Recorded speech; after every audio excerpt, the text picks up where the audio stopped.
Good morning, Ram Ram, सबको मेरा सलाम।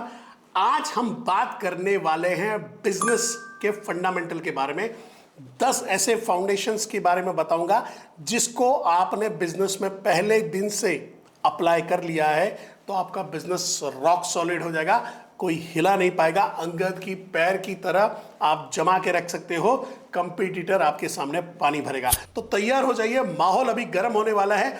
आप सीखने वाले हो 10 ऐसे प्रिंसिपल जो आपके बिजनेस के फाउंडेशन को बनाने वाले हैं।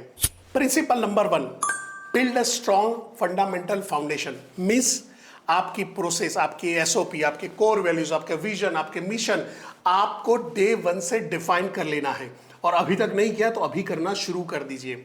कई बार क्या होता है कि हमको आइडिया नहीं होता कि बिजनेस इतना बड़ा होने वाला है। हम बिजनेस करते करते एक ऐसे लेवल पे आ जाते हैं जहां पे ये सारी चीजें करने की कोशिश कर रहे होते हैं और वहां पे होता क्या है, एम्प्लॉय में क्लैश आता है, सिस्टम लोगों एडॉप्ट करने में दिक्कत आती है, टीम के अंदर में बहुत सारा शफलिंग करना पड़ता है। तो आप इसको पहले दिन से इंप्लीमेंट करें। Principle number 2, stay adaptable. Situation जो भी हो, मार्केट के अंदर में ऊपर नीचे उठा पटक जहां पे भी हो रहा है, आप अपने आप को एडप्टेबल रखिए। जो भी चीज आ रही है उसको एडॉप्ट करिए और आगे बढ़िए। जो भी चीज आ रही है एडॉप्ट करिए और आगे बढ़िए। रेजिस्टेंस मार्केट में रहेंगे, रुकावटें मार्केट में रहेंगी। आप कितना उस बदलाव को एडॉप्ट करते हो और आगे बढ़ते हो, उसी में सारा खेल बना हुआ है। जीएसटी आते जाती रहेगी, ऑपरेशन सिंदूर होते रहेंगे। आपका बिजनेस इन सबसे इफेक्ट नहीं होना चाहिए। Principle number 3, act decisively on opportunities. जहां पे भी अपॉर्चुनिटी दिखे फटाक देके उस पर अटैक करिए। फास्ट मूवर बनिए और फर्स्ट मूवर हो सके तो पहले बनिए। तो फर्स्ट मूवर और फास्ट मूवर आप बन गए हो, आप अपने कंपटीटर को छोड़ते हुए तेजी से आगे बढ़ोगे। और यहां पे कुछ ऐसा हो सकता है कि अगर फास्ट मूवर बन गए तो आप अपने बिजनेस को यूनिकॉर्न में ला सकते हो।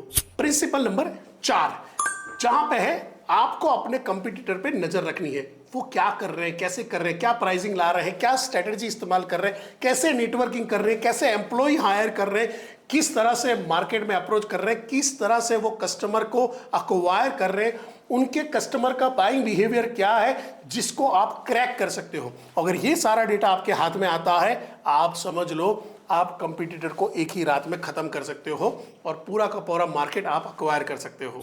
प्रिंसिपल नंबर 5, अपने बिजनेस में ऑटोमेशन लाइए। जहां पे भी हो सकता है, जितना हो सकता है पॉसिबल करिए। जितना ऑटोमेशन रहेगा, जितना आपका टेक्निकली आपकी ऑर्गेनाइजेशन साउंड रहेगी, उतना काम फास्ट होगा, काम एक्यूरेट होगा और कोई भी काम आप तेजी से करके अपने कस्टमर को भी खुश रख सकते हो, अपने टारगेट को टाइम से पूरा कर सकते हो। आपके एम्प्लॉय में स्ट्रेस कम रहेगा और आपके एम्प्लॉय ज्यादा अच्छी तरह से पॉजिटिव स्ट्रेस में काम कर सकते हैं क्योंकि टूल्स अवेलेबल है, क्योंकि टेक्नोलॉजी अवेलेबल है। तो आज के आज अपने बिजनेस को ऑटोमेशन में डालिए। और ऑटोमेशन करना चाहते हो तो मैं यहां पे इस वीडियो के अंदर में लिंक शेयर करूंगा, वहां पे कॉल लगा सकते हो। कंपनी का नाम है यंत्र अधिगम, मेरे भाई की कंपनी है, ईआरपी का किंग है, आपको उसमें मदद करेंगे। पॉइंट नंबर 6, ट्रेन करें अपने और अपने आप को रियल लाइफ कंडीशंस के अंदर में। कई बार क्या होता है, हम क्लासरूम ट्रेनिंग ले रहे होते हैं, क्लासरूम ट्रेनिंग एंड मार्केट दोनों अलग अलग हो जाता है। तो आप अपने रियल लाइफ सिचुएशन के लिए ट्रेन करिए अपने आप को और अपने एम्प्लॉयज को। कई बार हम हमारे एम्प्लॉयज को सेल्स की ट्रेनिंग करते हैं और उस सेल्स की ट्रेनिंग में क्या होता है, वही ओपनिंग कैसे होगा, क्लोजिंग कैसे होगा, नहीं, ये नहीं चाहिए। एग्जैक्टली आपके बिजनेस में क्या प्रॉब्लम आ रहा है, क्या ऑब्जेक्शंस आ रहे हैं, किस टाइप के कस्टमर है, उसके हिसाब से अगर वो प्रोग्राम डिजाइन होता है, डिलीवर होता है, उसके रोल प्लेस होते हैं, तो आपकी वो सेल्स टीम तगड़ी तैयार हो जाती है। ऐसा ही आप सॉफ्ट स्किल में कर सकते हैं, ऐसा ही आप स्ट्रेस मैनेजमेंट के लिए कर सकते हैं, ऐसा ही आप टाइम मैनेजमेंट कर सकते हैं, ऐसा ही आप हर बिहेवियरल ट्रेनिंग के लिए कर सकते हैं। पर ट्रेनिंग कौन सी करनी है, रियल लाइफ सिचुएशन में आपके और आपकी टीम के लिए। पॉइंट नंबर 7, और यहां पे मेजोरिटी बिजनेसमैन मार खाते हैं, लीड जनरेशन के अलग अलग अलग अलग अलग अलग अलग अलग अलग अलग आइडियाज अक्वायर करते रहिए, चेक करते रहिए मार्केट में कौन कौन से तरीके हैं। क्या मैं बीएनआई में ज्वाइन करके लीड ला सकता हूं, या बीएनआई जैसे कोई नेटवर्क पे जाके लीड ला सकता हूं, क्या मेरे लिए डिजिटल मार्केटिंग काम कर रहा है, क्या मेरे लिए रेफरल मार्केटिंग काम कर रहा है, क्या मैं सीधे डायरेक्ट लीड जनरेट कर सकता हूं, क्या मैं डेटा का परचेस करके वहां से बिजनेस करा रहा हूं तो वहां पे मेरा बिजनेस अच्छा चल रहा है। आपको हर बार सोचना है ऐसे तरीके जिससे लीड जनरेशन आपके लिए ऐसी लीड जनरेट हो जो आपके प्रोडक्ट को बाय करने वाली प्रजा आपको मिलती रहे और जिससे आप अपने बिजनेस को तेजी से फैला सके। अगर लीड जनरेशन के लिए आप स्लो हो तो आपके बिजनेस के लिए भी आप स्लो हो। पॉइंट नंबर 8, जहां पे आपको समझना है डिस्ट्रैक्शंस को। ऐसे कौन कौन से डिस्ट्रैक्शंस आ रहे हैं जो आपको अपने बिजनेस से डिगा सकते हैं। आपको कोई आके बोलेगा ये वाला बिजनेस कर रहे हैं, ये तेजी से फैल रहा है, ये वाला अपॉर्चुनिटी बहुत ज्यादा है, ये वाले बिजनेस की वहां पे ज्यादा है, और वो कहीं ना कहीं अपना बिजनेस आपको बेच रहे होते हैं। आपको समझना है, आपको वही बिजनेस पकड़ना है जो आपके बिजनेस के इकोसिस्टम में चल सके। हाँ, अगर आपका बिजनेस वीक है, फंडामेंटल वीक है, आपको लग रहा है कि ये मार्केट श्रिंक हो रहा है और मैंने गलत बिजनेस पकड़ लिया, then it is okay. But majority time पे आपको विश्वामित्र की तरह तपस्या में बैठना है और आने वाली रंभा उर्वशी मेनका को अवॉइड करना है, और ऑफिस वाली को भी। पॉइंट नंबर 9, जहां पे मैंने जितने भी बिजनेसमैन मेरे पास कंसल्टिंग के लिए आते हैं वहां पे मैंने उनको स्ट्रगल करते देखा है।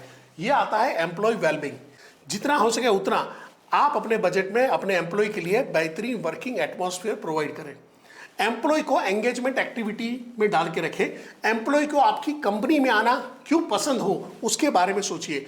वो क्यों बार बार ऑफिस आना पसंद करेगा, उसको ऑफिस में ऐसा क्या मिल रहा है जिसकी वजह से वो ज़्यादा अच्छी तरह से बैठ के ज़्यादा कंफर्टेबली काम करते हुए आपके गोल को अचीव करने में मदद कर सकता है। मैंने कई बार ऐसा देखा है कि ऑफिस में बैठने की ढंग से चेयर भी नहीं होती है। जब आपके पास, आपके आदमी के पास ढंग से बैठने की चेयर ही नहीं है तो आपको क्या लग रहा है वो किस टाइप की सर्विसेज आपको देगा। याद रखिएगा, आपका एम्प्लॉय भी आपका पहला कस्टमर है। पॉइंट नंबर 10, मेंटेन काम एंड क्लियर माइंड। आपके पास कितना भी प्रेशर हो, आपकी वर्किंग में कितना प्रेशर हो, आपकी इंडस्ट्री में कितना प्रेशर हो, आपको प्रेशर में नहीं आना है। और वो प्रेशर के साथ में अपने माइंड के अंदर में क्लैरिटी रखनी है कि मेरे को बिजनेस में ग्रोथ कितना चाहिए, कब चाहिए, किस तरह से चाहिए। ये अगर आपने बना के रखा है तो ये बार बार आप अपने एम्प्लॉय को भी प्रॉपरली पास ऑन कर पाओगे। आप प्रेशर में आए, आप डिस्ट्रैक्शन में आए, आप स्ट्रेस में आए, आपका एम्प्लॉय भी स्ट्रेस में, टेंशन में, प्रेशर में आएगा और काम प्रॉपरली डिलीवर नहीं कर पाएगा। जो आपका गोल है उस अचीव करने से दूर रह जाओगे। तो कैसे लगे ये 10 पॉइंट? आपको लग रहा है क्या ये हेल्पफुल है आपके बिजनेस को आगे बढ़ाने में? अगर हाँ तो कुछ और बिजनेसमैन को भी शेयर करिए, लाइक करिए, वीडियो को सब्सक्राइब करिए। ये सारे कंटेंट बनाने में हमको बहुत मेहनत लगती है। आपका एक लाइक हमारे उत्साह को बढ़ा सकता है, तो हमारा उत्साह बढ़ाने के लिए बहुत बहुत धन्यवाद। इसी के साथ इजाजत लेता हूं। जय हिंद।